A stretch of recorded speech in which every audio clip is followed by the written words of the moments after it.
से क्लियर करो चीज़ें रखने के लिए।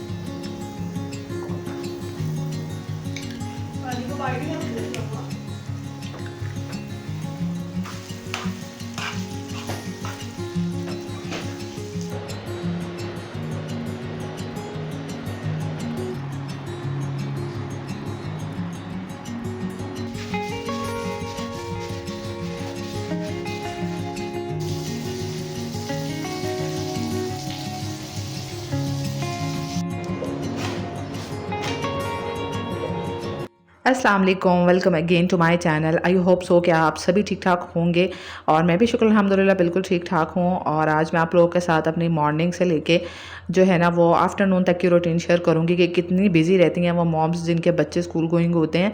और खैर छोटे बच्चे हो ना तो थोड़ा सा एडवांटेज हो जाता है। जब हमारे बच्चे बिल्कुल छोटे होते हैं ना तो हमें लगता है कि हम इस टाइम पे बहुत बिजी हैं, लेकिन जैसे जैसे बच्चे बड़े होते जाते हैं ना तो आपको पता चलता जाता है कि जो पिछला वक्त था ना वो बहुत आसानी वाला था और आगे आने वाला वक्त जो है ना वो बहुत बिजी और अपने साथ कई किस्म के चैलेंजेस लेके आता है। तो मैं आज मॉर्निंग में बहुत ही ज़्यादा जल्दी उठ गई थी क्योंकि आज मेरे बच्चों को पराठे खाने थे और बच्चे हैप्पी भी बहुत ज़्यादा थे। जैसे कि स्कूल्स में अनाउंसमेंट हो गई है कि बच्चों को 11:30 बजे छुट्टी हुआ करेगी और इसके अलावा बच्चों को 28 मई से भी छुट्टियों का जो है वो गर्मियों का ऐलान कर दिया गया है। तो बच्चे बहुत ज़्यादा हैप्पी भी थे और कि उनको 1 हफ़्ता स्कूल जाना पड़ेगा बस अब ज़्यादा। और गर्मी भी जितनी पड़ रही है ना बहुत अच्छा हुआ कि स्कूल्स में छुट्टियाँ हो गई हैं। और यहाँ पे ना मैं पराठे बना रही थी तो मेरे पास काफ़ी ज़्यादा वक्त था क्योंकि मैं बहुत जल्दी जल्दी उठ गई थी और तकरीबन 1 घंटा था अभी बच्चों के स्कूल जाने में ना। तो मेरे बच्चे माशाल्लाह से खुद ही रेडी हो जाते हैं और मेरा काम जो होता है ना वो ब्रेकफास्ट बनाना होता है या लास्ट में मैं उनके बाल बनाती हूँ क्योंकि उनके बाल माशाल्लाह काफ़ी हैवी हैं और वो फिर उनसे बनते ही नहीं हैं, वो पोनी करके चली जाती हैं। तो मैं प्रेफर करती हूँ कि उनकी चुटिया करूँ, अच्छे से ब्रेड बनाऊँ उनकी कस के, क्योंकि गर्मी इतनी है तो मुझे लगता है बाल जितने सिमटे हों बच्चों को थोड़ी गर्मी कम लगती है। तो यहाँ पे जो है ना वो मैं अंडों की भुजिया बना रही थी। इसको आप अंडों की भुजिया भी कह सकते हैं या प्याज अंडा भी कह सकते हैं। और मेरी एक सब्सक्राइबर ने बोला था कि हम इसको अंडा घोटाला भी कहते हैं। आई थिंक कि उनकी ज़ुबान में बोलते होंगे।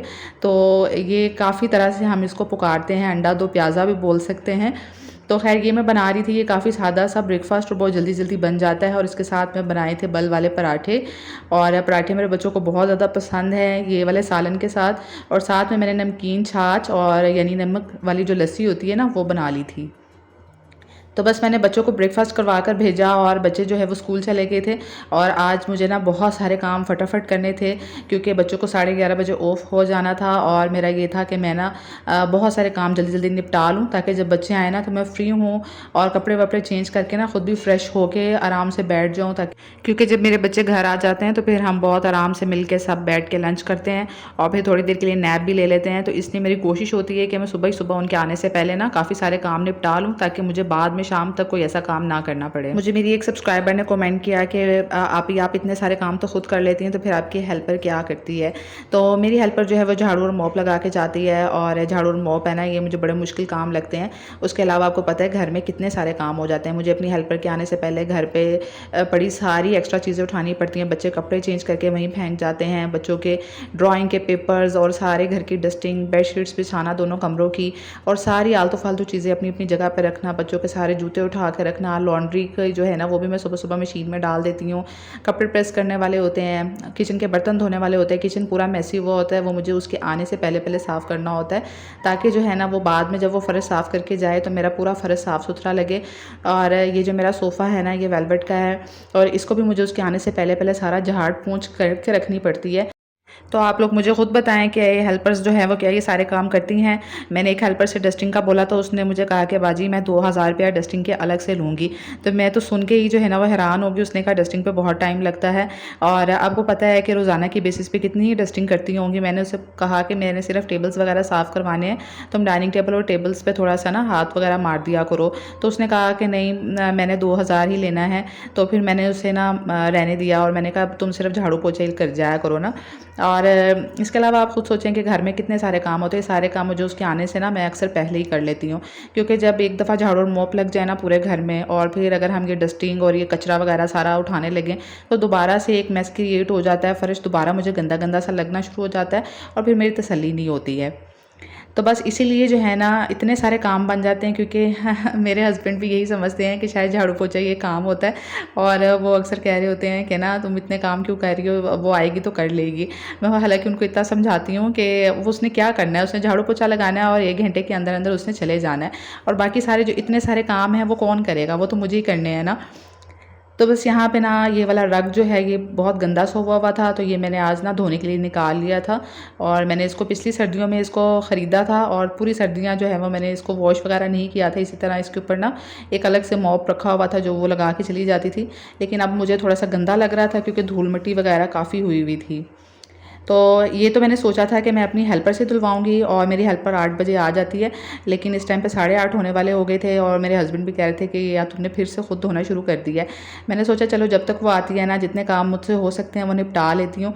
ज़रूर मैं उसके सहारे बैठी रहूँ और वो बाद में आए ना, या फिर उसको देर हो जाए।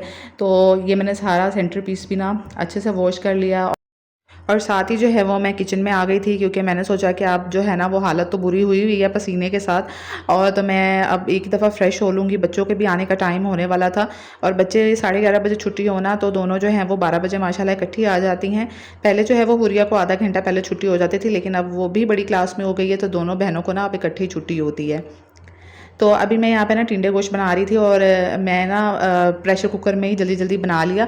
और ना मुझे भी एक आदत लग गई है, 1-2 हांडियाँ जो हैं वो मैंने प्रेशर कुकर में बना के छोड़ जो है ना वो फटाफट से गर्मी में देखी हैं। और मुझे किसी ने कमेंट किया था कि ये इसमें इतना अच्छा टेस्ट नहीं आता ना प्रेशर कुकर में, लेकिन मुझे तो कोई इतना ख़ासा टेस्ट का फ़र्क नहीं लगा, और मुझे तो वही नॉर्मल हांडी वाला ही टेस्ट लगा है। बस ये है कि जल्दी जल्दी बन जाती है इसके अंदर। लेकिन मैं कोशिश करती हूँ कि रोज़ ना बनाऊँ, लेकिन जब ऐसे जल्दी हो और गर्मी से ख़ुद की भी हालत गैर हो रही हो ना, तो फिर आसानी लेने में क्या जाता है।